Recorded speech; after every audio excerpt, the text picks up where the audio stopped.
I'm Mike Maloney, author of Guide to Investing in Gold and Silver. It's the world's #1 best-selling book on investing in precious metals. It's available in 11 languages. And in my book, I said that we are on a wild roller coaster of a ride, and that we would first see the threat of deflation, followed by a helicopter drop, and that would be followed by big inflation.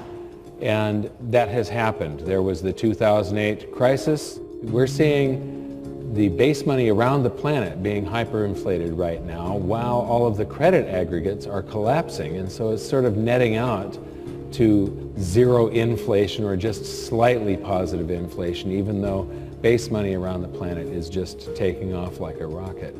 But it would then be followed by a real deflation, and then followed by hyperinflation. So I think it sort of looks like this. We've got the markets going up in the real estate bubble in 2007, and then we had the threat of deflation, which was the 2008 market crash and the big helicopter drop of currency, and you are here. And then I think that we're going into something like this, and it'll be followed by the world's central banks overreacting. People say, some people say I've been calling for hyperinflation, hyperinflation, hyperinflation. There isn't any time that I can find in all of history where a population that's all on one side of the boat, when you have a nation of debtors, what has to happen is that you go into a deflation first, allowing the banks to foreclose, and the public in general is on the losing side of the bet. We are entering a period of financial crisis that is the greatest the world has ever known. The wealth transfer that will take place during this decade is the greatest wealth transfer in history. Wealth is never destroyed, it is merely transferred, and that means that on the opposite side of every crisis there is an opportunity. The great news is that all you have to do to turn this crisis into your great opportunity is to educate yourself. I believe that the best investment that you can make in your lifetime is your own education. Education on the history of money, education on finance, education on how the global economy works, education on how all of these guys, the central bankers, the stock market, how they can cheat you, how they can scam you. If you learn what is going on and how the financial world works, you can put yourself on the correct side of this wealth transfer. Winston Churchill once said that the further you look into the past, the further that you can see into the future. This program is all about creating your own crystal ball, being able to gaze into the future, being able to change this crisis, the greatest crisis in the history of mankind, into your great opportunity.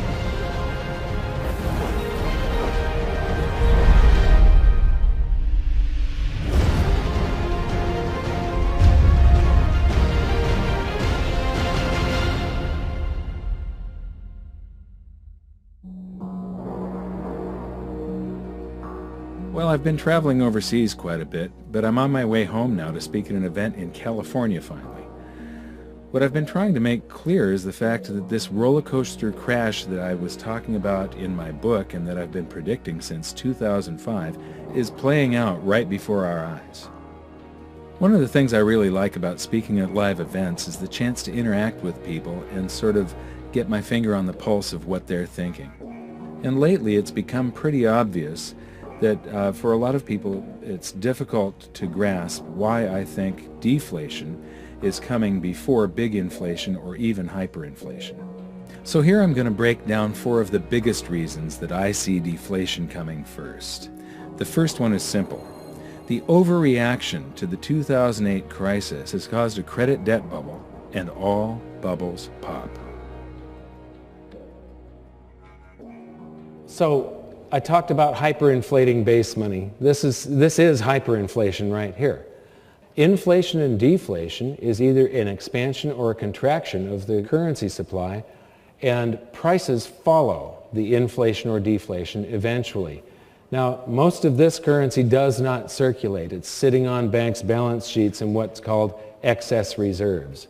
If you look at the years leading up to this crisis, this red line is reserve balances. The white line is how much of it is excess. And here we have Alan Greenspan's response to 9/11. Look at the scale of how big this emergency is compared to 9/11. But what is Ben Bernanke afraid of, and now Janet Yellen has inherited this legacy?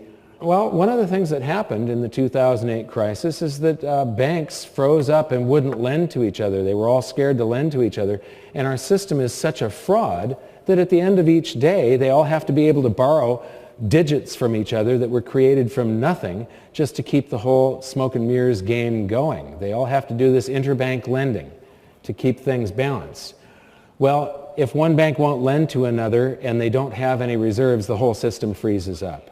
Now, if you've got all these excess reserves that are on their balance sheet and you pay them interest to keep the reserves there and not use this as a basis of fractional reserve lending, they're going to be liquid. This basically prevents bank runs by banks on banks. It's not a public bank run with the public lining up at the doors. It's a bank run where one bank is trying to get their currency out of another or won't lend to another. And so this keeps things liquid. Right now, what this has done, though, the banks get to use this stuff in the middle of the day. And so you see the use of margin in the stock market going to record levels.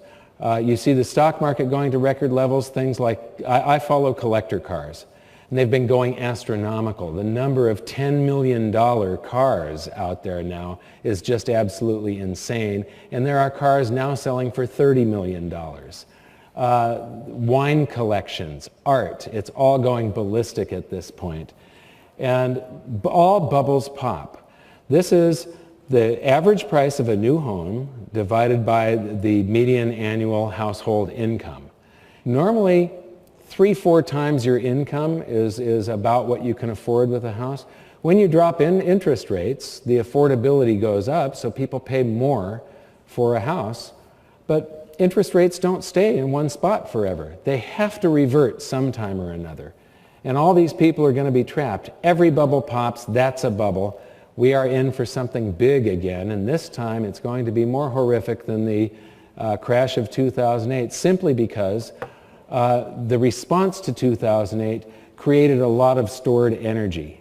And then when the market crashes, that energy is released in the opposite direction. That previous chart of the hyperinflation of base money, well, we're going to get a reaction from all of this. Whatever bubble you're in, the opposite happens of what is of greatest benefit to the most people. Right now, if we went into big inflation or hyperinflation, the average Joe Six-Pack would get rewarded for mass stupidity. They're all out on credit. We're in a credit boom. We're in a bond bubble. Those bubbles have to pop, and the popping of a credit bubble is deflationary. It's deflationary. And history's crystal clear on that. A lot of the gold bugs say, the Federal Reserve and central banks, they're creating money, which they are unprecedented. But they're actually inflating to fight the deflation that started to set in the late 2008, early 2009. And if you look back at history, you say every major debt and financial asset bubble in history, the railroad bubble of the early 1870s at peak, followed by deflation. The auto and farm bubble and tractor bubble, that's actually a tractor bubble that caused the Great Depression. It was farms failing, and it was smaller local banks failing that caused the Great Depression and high unemployment. Deflation, because the deflation has to root out the massive debt and the financial assets that get overinflated. And it's good if we bring down the cost of living, if we restructure debt, if we bring financial assets down, it actually improves our standard of living long term, but it is painful when it happens. People think that the Federal Reserve can prevent deflation, that they control the money supply. Most people don't realize that the Federal Reserve controls base money only, and it's an incredibly small portion. It's so tiny. Right. Yeah. And all they do is influence the rest of the economy with interest rates and reserve balances and such. Well, some people say the strategy didn't work. Well, no, it did work. We would have been in a depression, just like the early 30s. We were going that banks were melting down, financial institutions, major Fortune 100 companies were failing like AIG. We would have imploded because once you have that much debt and leverage and things go wrong, it just builds the other way. Like you say, you get a bubble on one end, you get a crash. Bubbles don't correct, they burst. So we were going into that, but government said, no, we will do whatever it takes. Mario Draghi, Ben Bernanke, and they created trillions of dollars to fill the hole.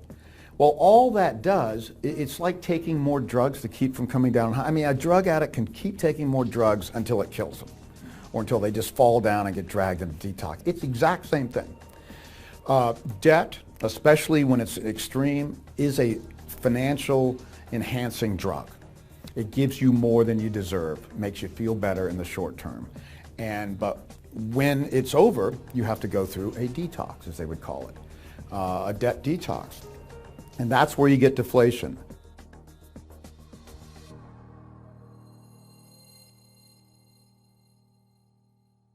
This is the demographics of the United States back in the year 1940.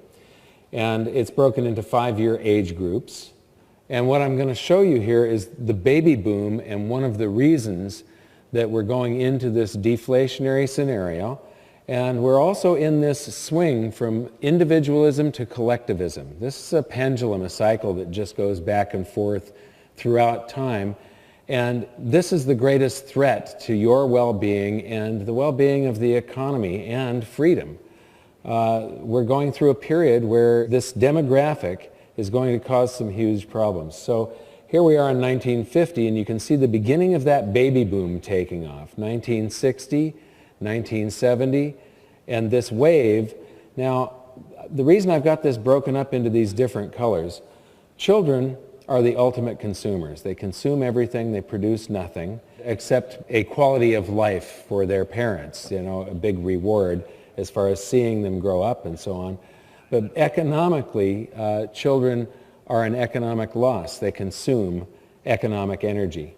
What you're seeing here is this wave coming into working age. The green area is sort of a break-even area. That's when people are getting a job, and it might be a minimum wage job or something like that, and might be sharing an apartment with a few other people. And then as you get into the yellow area, you start to become a net positive for society. You're paying income tax, you're producing more than you consume, and then you get into what's called the maximum spending demographic. The maximum spending demographic is ages 45 to 54, and this group lives in the largest houses of their lifetimes. They're driving the most cars of their lifetimes. They're sending their kids off to college.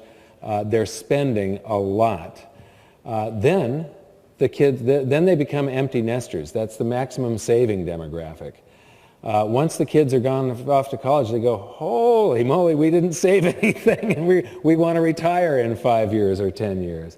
And so they start saving, and then you get to the point where they retire, and they become a maximum social burden demographic, I call it, simply because they're liquidating assets. They've got their stocks and their savings, and each year they're going to liquidate some of those to live, and the only driver that in the economic driver is the medical industry. They drive the medical industry. So economically, the maximum social burden group is a net loss for the prosperity of society, the prosperity of an economy. And so I'm going to go back again, and you can see that maximum social burden group almost didn't exist in 1940. And there's a lot of people of that working age and maximum spending age supporting the few people that were of the maximum social burden category. And then we get the baby boom sweeping through, and in the 80s and that stock market boom of the 90s and all the way up to 2000, that yellow area that really drives the economy was growing every year. Now, we have an economy where it's supposed to grow at about 3%, or it's going to stall. We inflate the currency supply at about that rate. But now, after the year 2000, we've got 2010, the peak of the maximum spending demographic. And from now on, it's sort of downhill. Maximum savers, they do help drive the stock market, but look at that maximum social burden category and look at what happens next. So we are going into this time period right now. Now, the reason there's no children on there is they haven't been born yet. But if you look at, when I first presented this a couple of years ago, birth rates have been falling for quite a while now, and they've been falling even at an even greater speed since the crash of '08. And if you look at the data from the Great Depression, birth rates just fell off a cliff in the Great Depression.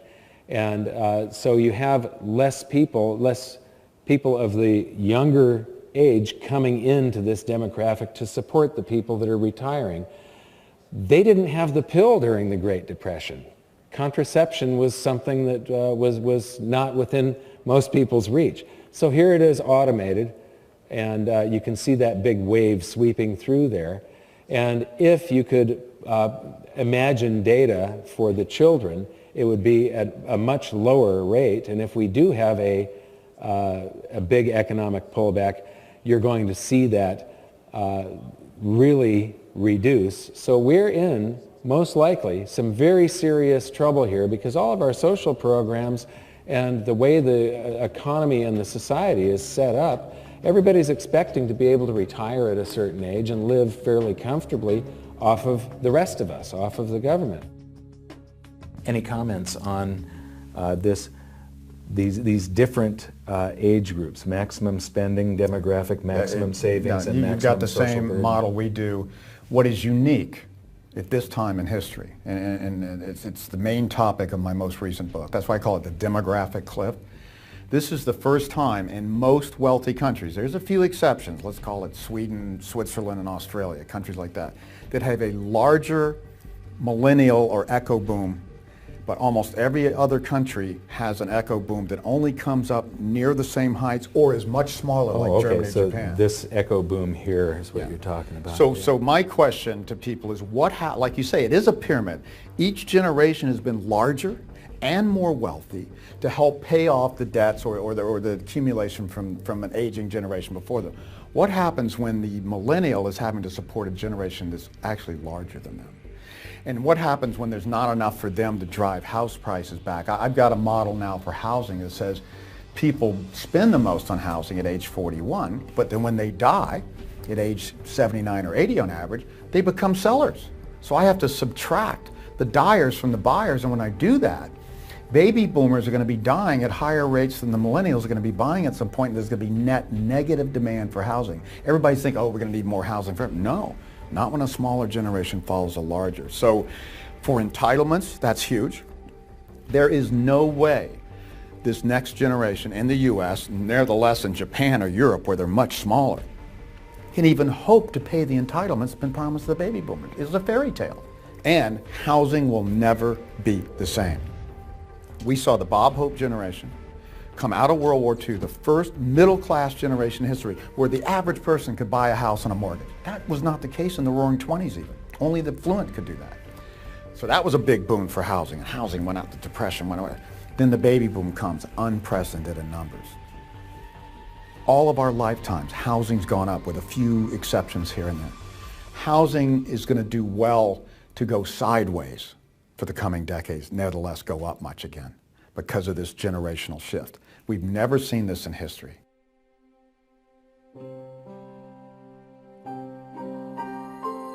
So now that we've covered three of the major components for deflation, I wanted to show you one of the real biggies here. And this one is the convergence of cycles. There's a whole bunch of cycles. The first one is the wealth distribution cycle, and I want to use my own family as a part of a demonstration of this. This is my father. He's right here. He's about the age where he enlisted in the Army to fight in World War II. He fought in the Battle of the Bulge. He was among the troops that liberated Dachau. Here he is in the mid-50s. He was manager of an auto parts store that sold high-performance equipment. And here's his tax return from 1955. He would have been filing this about a month and a half after I was born. And so what you see here is that he's a store manager in Salem, Oregon, and his income was about $9,600, and he paid about $1,160 in tax for an effective tax rate of about 12%. And you say, well, he only paid 12% because he didn't make very much, so he was in a really low tax bracket. But wait. This is median home values. This is U.S. Census Bureau data. And here we have 1950 and 1960. So we're going to Oregon, 1950. A median price single-family home was $6,800, and in 1960 it was $10,500. So I'm going to say probably $8,500 is a happy medium there. Today, in Los Angeles, where I live, a single-family median price home is $360,000. Now, he was making enough, making $9,600. He was making $1,100 more than the cost of the average home in Salem, Oregon. So a auto parts store manager would have to be making $360,000 to maybe $420,000 and then paying only a 12% tax on it to equate to the same amount. And it's part of this wealth distribution cycle. This is the amount of national income that the top 1% earns. And back in the 20s, the end of the roaring 20s, it was above 20% of the national income was going to the top 1% of the income earners. There's a trough here in the 70s where it got down to just 9%, but it's back up to 20%. And so, you know, in this area, the middle class was doing better and paying less taxes. But on the trip there was the Great Depression right here.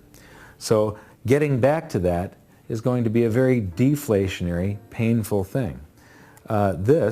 We've already seen the baby boom demographic, but I just need to show you one thing here. You recall that the maximum spending demographic drives the economy. The maximum social burden puts deflationary pressure on their economy. They sell their stocks, bonds, and real estate to survive, and they don't produce anything.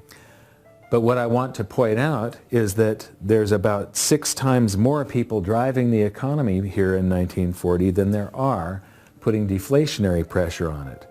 And when you watch this wave go through, the drivers are always more until just the last couple of decades here. And now the people putting deflationary pressure on the economy exceed the number of people driving the economy. So if you could chart this out with time on that axis and the energy going into the economy on this axis, the curve would probably look something like this, and I believe that we are right about here, right about now. And now for the next cycle in this big convergence, the stock market cycle. This is the S&P 500 PE ratios. A PE ratio is the price of a stock per share divided by the annual earnings of that company per share. And if you're paying somewhere between 10 to 14 times annual earnings, that's fair value. Anything under 10 is undervalued, 14 to 20 is overvalued, and anything over 20 is bubble territory. And here comes the data. And what is important here is that when the stock market goes into a bubble, without exception, it has to visit undervalued before a new bull market can begin, except for this time, the biggest bubble in history in the year 2000, and when it popped, we went down to fair value and bounced back up into a bubble. Do you really think that a new bull market can begin from here, that we're not going to visit extreme undervaluations? I don't think so. I think that we have to visit extreme undervaluations before a new solid bull market can begin. And now for probably the biggest factor in this convergence of cycles. This is Nikolai Kondratyev. He's a Russian economist that Lenin commissioned to prove that capitalism wouldn't work.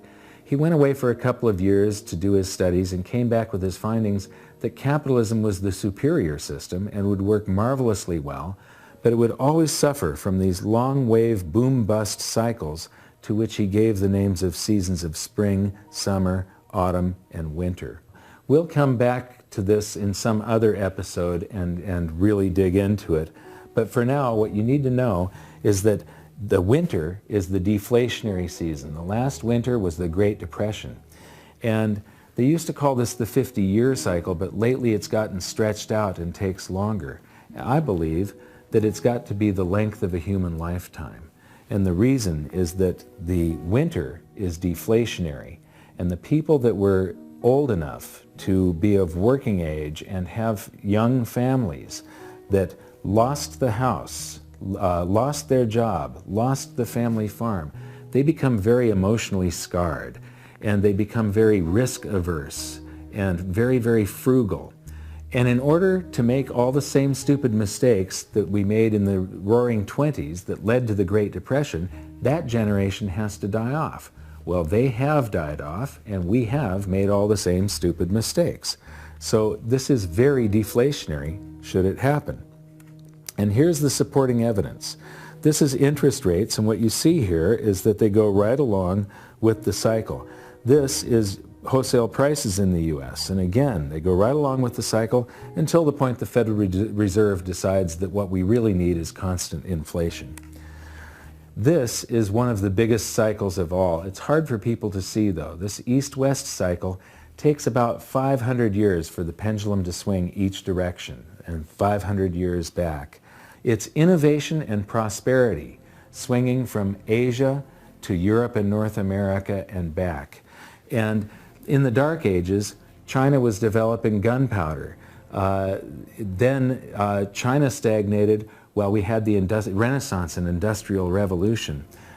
So ingenuity and prosperity does flow back and forth, and right now you should be able to feel that the Western economies are stagnating and have sort of stalled, while the growth in the Asian economies over the last 20 years has been mind-boggling. And so this is very deflationary for the West. And here is probably one of the most deflationary cycles of all. This is household debt as a percentage of disposable income. And alarm bells should really be going off when people owe more than their disposable income, anytime this exceeds 100%. But I believe that this is also a cycle, and that if we had data, if we could go back further, it would probably look like this. And what's interesting is that this reflects the seasons of the Kondratiev wave of spring, summer, autumn, winter. Spring, summer, autumn, winter. And we're going into a winter, and that's very deflationary. The next cycle you've seen before. We learned about this in episode 2, but it's the shift in world monetary systems. The classical gold standard, the gold exchange standard, the Bretton Woods system, the US dollar standard, and there's something that's coming next. These usually coincide with major wars, but whatever this next shift is, it's going to be chaotic, and it's probably going to be a little painful. It's not going to be pretty. Right now, we learned in episode 3 how countries are abandoning the US dollar standard at a blazing rate right now. It's developing stress cracks, and it's going to implode. And here's the thing, is that that is going to be happening with the convergence of all of these cycles. We have the East-West cycle, we have the baby boom demographic, we have the wealth distribution cycle, household debt as a percentage of disposable income, the stock market cycle, the Kondratiev wave, and the shift in world monetary systems.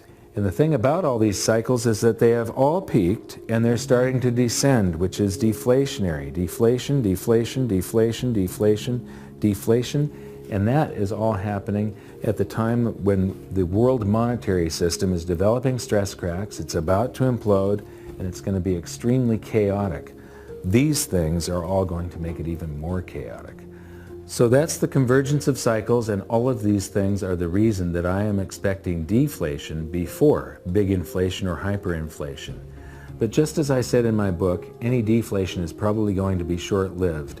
This is the nightmare scenario for every central banker, and all of the world's central bankers are Keynesians. They believe that they can print their way to prosperity, even though they have proved that you can't time after time. All it does is cause a wealth transfer. When all of the world's central banks start printing their currencies into oblivion simultaneously, what you will see is a wealth transfer where the vast majority becomes very poor and just a few people become very rich. It's horrible for the economy. But Japan is the prime example that it does not work. You can't print your way to prosperity. And here's what you can do. Educate others. Protect yourself from what is coming. And please share these videos with everybody that you can. And until the next episode, thank you very much for watching. You can do stuff now to be ahead of this and be positioned right when this happens, because this is inevitable. This is going to be the first time that we have an economic event of this scale that is global. A small percentage of people are going to make a fortune and do very well, and most people are just going to not know what hit them.